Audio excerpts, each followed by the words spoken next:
So we put into the sat nav, take us to Pagani. Scoot, there's none here. I just feel like a teleporting.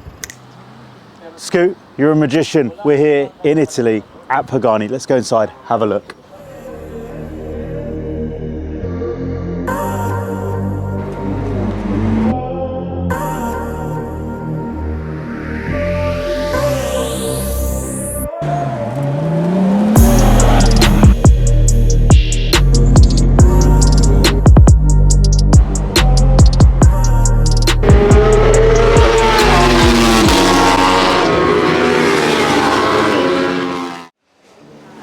Welcome to another episode of Petrolheadonism YouTube, and we are here landed on holiday. Now, where do petrolheads want to go on holiday? They want to go where naturally everything is about being a petrolhead, and we are here in Bologna Airport, just landed with a fabulous Lamborghini Huracan STO to greet us, and stay tuned for all the amazing things you can do and see in Motor Valley, Italy.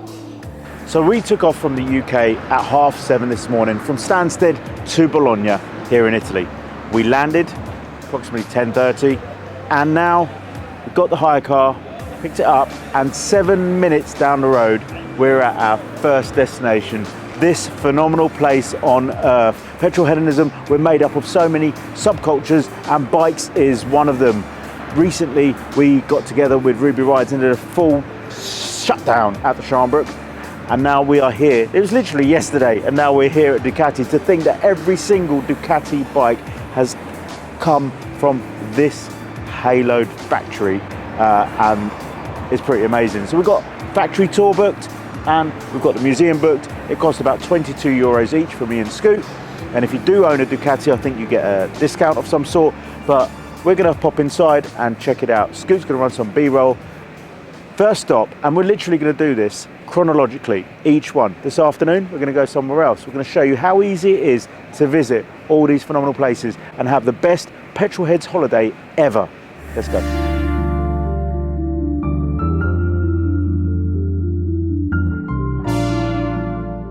So, Ducati here in Bologna, 7 minutes away from the airport, and we've just done the factory tour. No cameras allowed inside, but we rolled up, booked our tickets, and now we're in the museum. Now, with the whole story of Ducati here in Italy, and the way we found out about how all the components come in and then they're assembled here, we saw the whole assembly line so close to the action. It's absolutely phenomenal.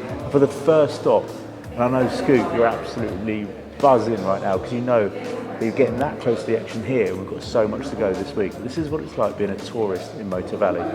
Let's go check out the museum. Whether you're into bikes or not, being here at Ducati is honestly an amazing thing. It's the opportunity to be around the heritage, the history of where these bikes came from, and you learn so much from the factory tour coupled with the museum tour. As you look around, you see the stunning nature of these bikes. One of the most amazing things at the end of the tour, when the bikes were finalised, finished assembly, and they're ready to go out, they didn't call it quality control, it was aesthetic control to make sure their bikes are beautiful.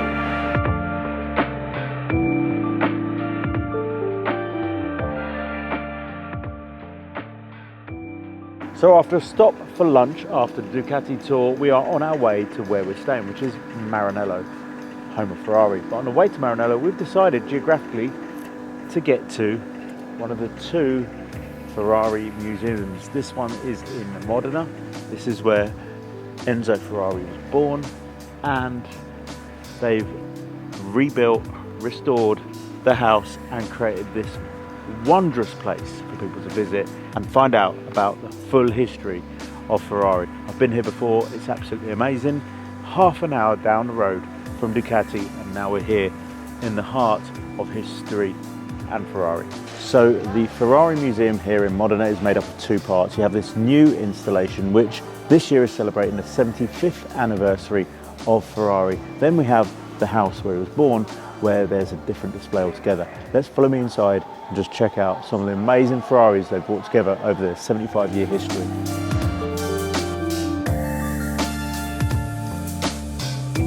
The collection is astounding, from the original Monza SP1 to the 512 BB. The articles, we call them works of art in this museum. Phenomenal. The blue Dino 246 GTS, and now the presentation celebrating 75 years of Ferrari.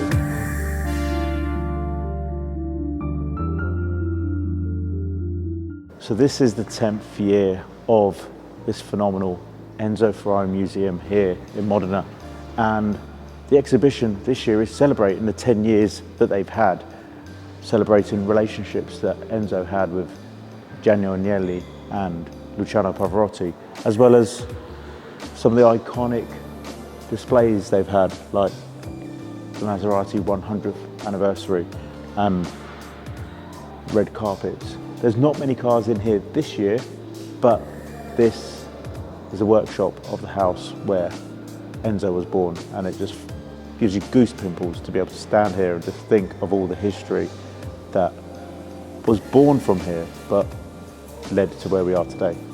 Welcome to day 2. We're feeling refreshed and we're here in Piazza Libertà in Maranello. This is Town Hall. It has a gifted 550 Maranello Ferrari in the lobby that Enzo Ferrari gifted them as his thing back to the town. Obviously that was posthumously after his death. Ferrari gave it to the town. This is the Enzo Ferrari statue. This is the hotel I recommend you stay at, because you're literally here on Piazza Libertà with everything around you. Great position to be in to get to everywhere, and we've done this many years now. Carisma restaurant downstairs, phenomenal pizzas, and we had a great dinner last night. Great sleep. Hotel's been refurbished, so it's kind of cheap and cheerful, but it's great access for everything. And then that Maranello cafe over there is an awesome spot at night to come in with your friends and have a drink until very late in the morning. Let's go let's go scoot, day 2.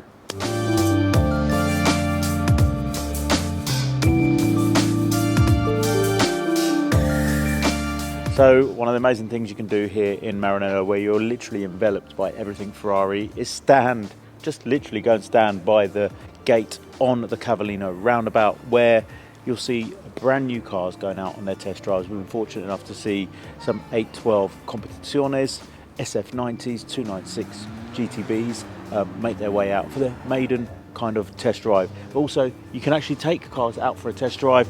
Phenomenal, obviously loads of Ferraris everywhere, but we have this very stunning Huracan STO here with the various test drive facilities around the main Maranello village that you can take a car out and enjoy. But also there's the museum. We're going to make our way inside the main Maranello Ferrari Museum and check out what the exhibitions have in store for us this year. In the main entrance to the museum now, we're greeted by a 1963 250 LM, very special car in chassis form and body, as well as finished example.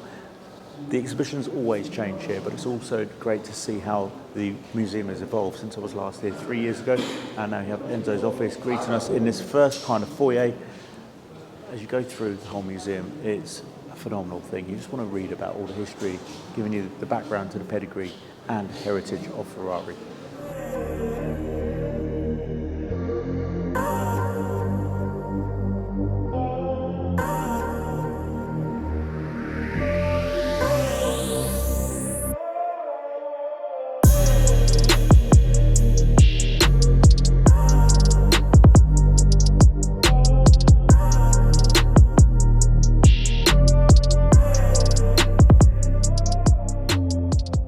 So we've come out of Maranello, we've had a short 20-minute drive to this farm in the middle of nowhere. On the way, we saw an 812 Competizione out on test, which was a pretty phenomenal little chase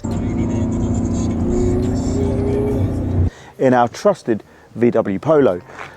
Why are we on a farm? Because literally this is the home of the Panini stickers magnate, Umberto Panini, and this is his phenomenal collection of cars, predominantly Maserati. So we've got the Maserati factory tour booked later this week, but this is another Maserati collection that everybody should visit and see. And again, Hombre is the name of this farm. They create Parmigiano cheese. They've got cows that they milk the cows. From the milk they make the cheese.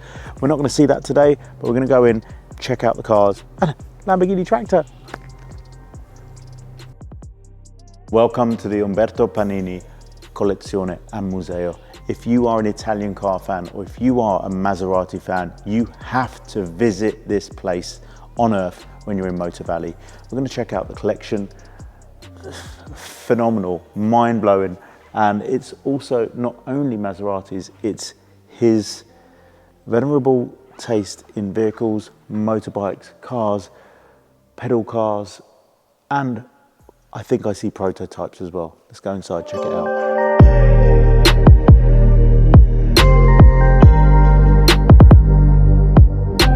Whilst we're not going to make it on this trip, there's also the Stanguellini Museum, which has a rich history in racing in Italy. That's also in the area and you can visit it, which has loads of amazing vehicles as well as their own personal collection, and we'll put that information in the bio below. But this here, the Maserati collection, and all the automotive history, memorabilia and artifacts from Umberto Panini's history is absolutely amazing. What a place. We did not expect when you drive in for this to be here.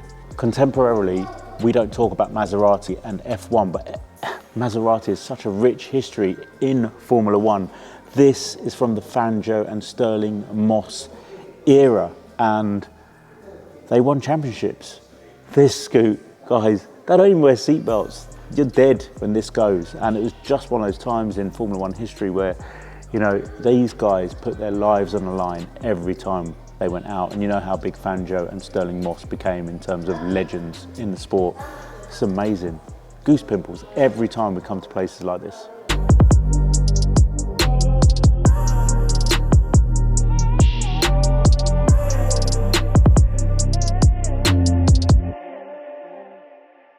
So again, another half an hour trip down the road from the Panini Museum to Lamborghini Factory and Museum, and I'm here with a good friend of ours, Fabio Lamborghini, the nephew of the great Ferruccio.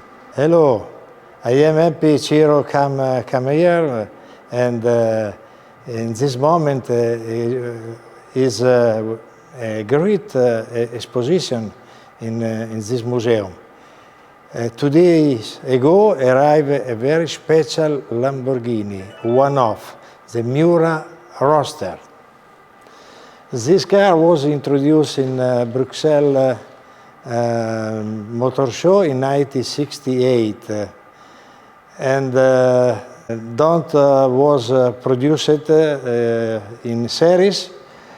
It's a beautiful and special color, very brilliant. The engine is the same as the normal Miura, 12-cylinder 4-liter, and I think is the dream for every man love sports car. Miura was considered as the best sports car in 1966 when was introduced in Geneva Motor Show in 1966, 10 of March. So Fabio is a good friend of Petrolheadonism and myself, and if you want to visit and have a full immersive experience into Lamborghini, I can put you in contact with Fabio, who can take you to where Ferruccio is buried at the cemetery. He can take you to the main town of Cento, where it all started, as well as show you around the museum and various other important parts of Lamborghini history. Amazing.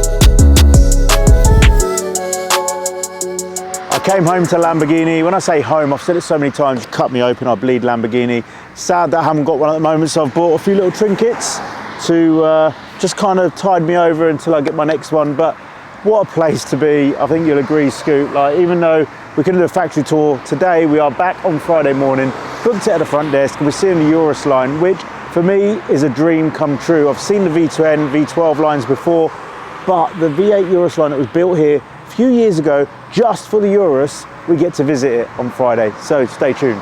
So last time I was here pre-COVID, Fabio took us to see where Ferruccio is buried with his father as well, and the family cemetery area. Today he's brought us to see this bust of Ferruccio holding a Lamborghini Miura in what's been recently, only 22 years ago, been renamed Piazza Ferruccio Lamborghini. It's amazing what Fabio can take you to see behind the scenes, because we would never have found this. Thank you. Day 3 of the rest of our lives this morning, just up the road from the Ducati Factory. We are here at the Ferruccio Lamborghini Museum. This is the family-run museum where you'll find not only concept vehicles from Ferruccio's car building days, but also tractors, air conditioning units, and a helicopter, which has a very unique story. So let's go inside and find out more about the man, the legend, the awesome industrialist Ferruccio Lamborghini.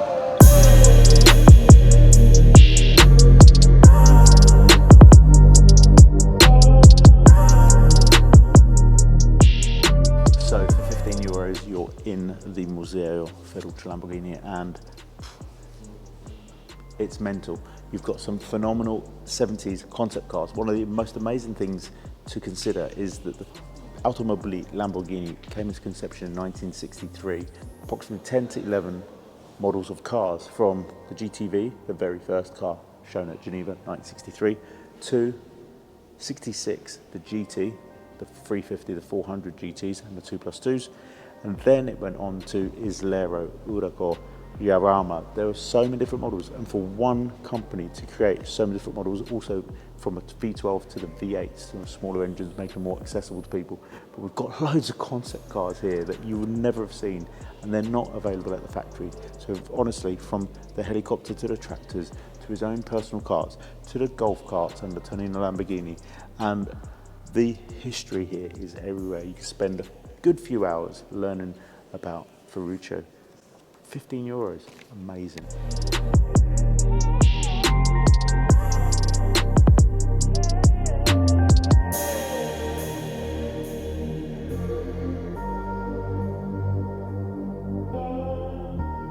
Day 3, and we are one of the highlights on the tour of Motor Valley.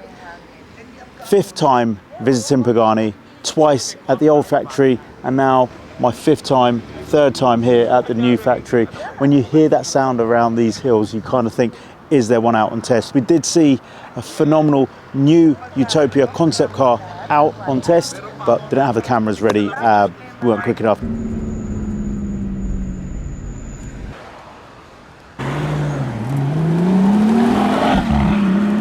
But you're just in that place where anything could be coming around the corner at any time. So let's pop inside and check out Pagani Automobili. We're inside Pagani, the global HQ of Pagani. This is where everywhere you look, it's got a Pagani design to it. This is the factory, this is the museum, and this is the brand new Pagani Utopia, released 2 months ago at Car Week in Monterey, Pebble Beach. And here it is. If anything, we wanted to see this, and it's here, which has blown us away. But check out the tour as we go through, see the museum, hopefully see Horatio's original Lamborghini Countach, as well as La Nonna, the original Zonda with 100,000 miles plus on it, the testimonial for the Zonda creation and ongoing Pagani developments. What an amazing place on earth to be, all part of Motor Valley Week. Scoot, I stand corrected. This is La Nonna, looking absolutely brand new. She's done 550,000 kilometers plus. Unreal.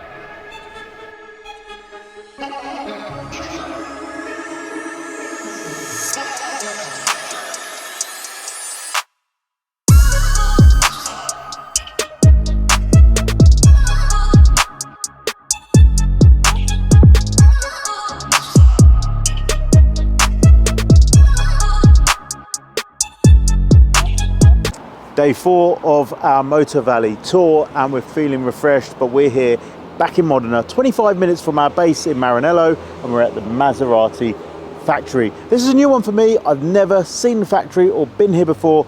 Hasn't always been as accessible as it is now. They've made some new changes to their accessibility and open it up. You can just book this on the website and get yourselves down here and check it out.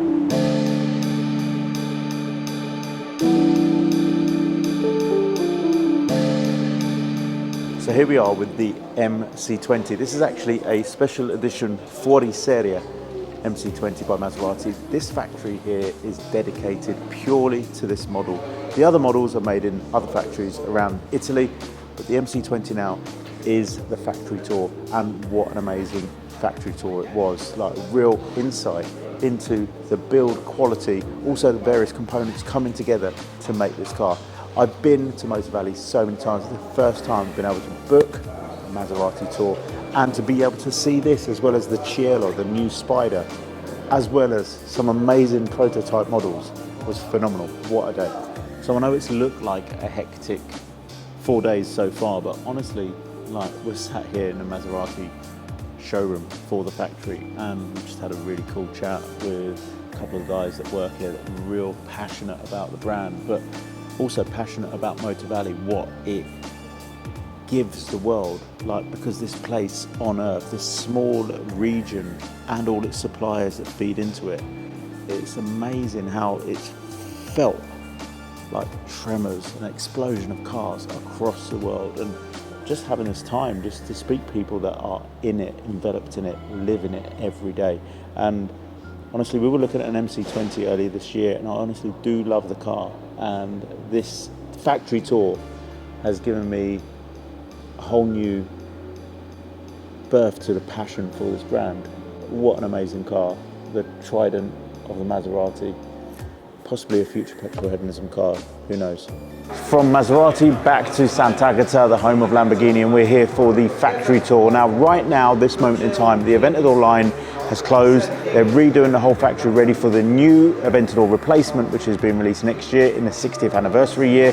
And this poignantly here, which is Rambo Lambo, the LMO2, because we're gonna see the Urus factory line, which is the new area of the factory they built 2017-18 on the back. Can't take cameras, but what an amazing experience to be able to go see that. So obviously, once they get production underway for the new Aventador, the Huracan is still undergoing building, they will be able to open that up again. But right now, we're going to go see the Urus. So we're back from the Urus tour, and it was truly fantastic. As part of the Urus tour, you can also see the museum again. We're seeing these guys working their butts off right now because they're preparing for Lamborghini's 60th anniversary 2023. It's going to be a big year. The new Aventador is going to make its way off the production line. It's going to be 60th anniversary celebrations, not only here but around the world, with all the clubs and Lamborghini owners around the world. But also, we just got a little teaser that there could be another hypercar to celebrate the 60th anniversary being displayed next year. So it's an exciting future for Lamborghini. It's been amazing being back here, one of my favourite places on earth, just to be here and think of all the history that came from here. But couple that with the family museum that we visited, as well as the museum inside here, the whole Lamborghini story comes together here in Motor Valley.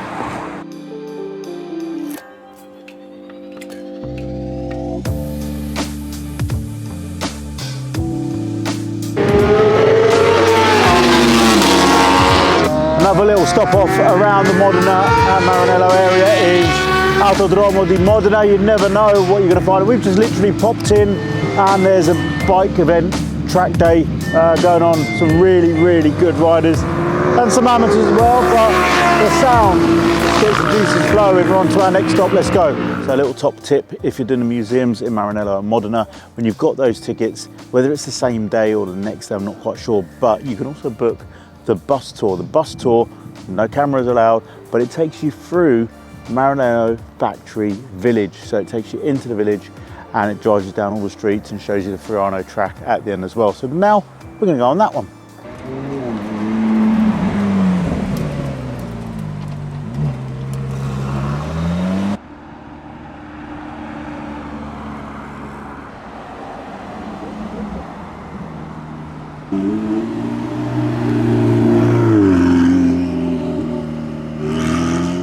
So just after the war, 1947, Enzo Ferrari founded his factory here in Maranello, and these are the original 1947 gates and entry, and that sign has literally been there since 1947. Just behind us is the Cavallino restaurant, which was Enzo's favourite restaurant. It's recently been refurbished and taken over, so also one of the recommended hotspots for eating in Maranello. Next stop, we're going to pass by the Montana, which is the drivers and workers' favourite restaurant, as well as all the celebrities that visit the area love to go there. From Enzo's favourite restaurant to Michael Schumacher's favourite restaurant and drivers, there's a private room here in the back at Ristorante Montana, but this is my go-to Maranello restaurant and everybody should eat here at least once. But please don't make the mistake we made. I didn't book it in time and they were fully booked every night this week. I've been before, I loved it. We've been with Rory Byrne, we've been with Valentino Balboni, we've been with Fabio Lamborghini, and each time we go in there's an amazing atmosphere. All the famous people that visit the area sign a napkin. There's memorabilia everywhere that's been gifted to them by the drivers, by the team, by Ferrari employees, and honestly, the one restaurant you must eat at is Ristorante Montana. Such an ingrained history in this place, in this one restaurant, and the food is amazing. So there we come to the end of our amazing week in Italy, in the Bologna Modena area in Motor Valley. To Fratelli Maserati, Fratelli Ducati, to Orazio Pagani, Enzo Ferrari, and of course Ferruccio Lamborghini. Thank you. Thank you for the history, the foundations you laid to what is enveloping us right now, and for what has given us the best week a Petrolhead could ever imagine. So I implore you, check out the links in our bio, check out the page on our website that we're creating, visit Motor Valley. If you want to bring your son, daughter, your father, your mother, anybody, you want to come out as a group of friends, you want to drive out here in your supercar, you want to drive out here in your classic, whatever you want to do, you have to come to Motor Valley and check it all out. There are organised tours, you can pay for somebody else to do this for you, but it's so easy. Book the flights, book the hotel, book your hire car, go by the list, which ones you want to see. There's others you can visit. There's a whole, like we didn't see the Lara, we didn't go to the Stanguellini Museum. There are other collections and museums in this area. It's so rich in automotive, everything. So, hope you enjoyed this vlog. It's our travel vlog, as it were. We wanted to visit the area and show you exactly how you can easily just do this from your laptop at home, get everything booked in and come out here and have a great time. This is my 5th time. I call it a pilgrimage. I love it. Just gonna eat some little bits, have my coffee and enjoy the rest of the day. Don't forget to subscribe, give us a comment. Which bit did you like most? I know what we enjoyed most and it was all amazing. Thank you. Encore, encore. This is the very last scene of this video. Thanks for tuning in so far. Do not go for the cheapest option on your hire car options because you get a total POS like this. 157,000 kilometers on the clock, and it looks like it's been driven around Italy. It's got dents galore. It's got scratches everywhere. The engine makes some weird noises and it's missing a sensor, so whenever you're driving anywhere, the sensor's going off, so you have to silence the sensor. We got it, didn't we? And we were like, what the hell is this? But then I kind of figured out, paid 150 euros cheaper than any other hire car, so you never thought you'd get this. But this car has clearly been paid for over and over. You see the massive dents in the roof. Like, that isn't hailstones, that's somebody, don't know. There's not just 3 hailstones, but somebody's, this has been gone back so many times that they've claimed on people's insurance so many times, they've probably bought 3 or 4 more cars for the fleet. But I'll be sticking with Hertz or Avis next time. I don't know, I can't even remember what the bloody company's called. It was just shocking. But hey, it chased down supercars and hypercars around the streets of Modena and the surrounding areas, so it did its job. Goodbye, POS.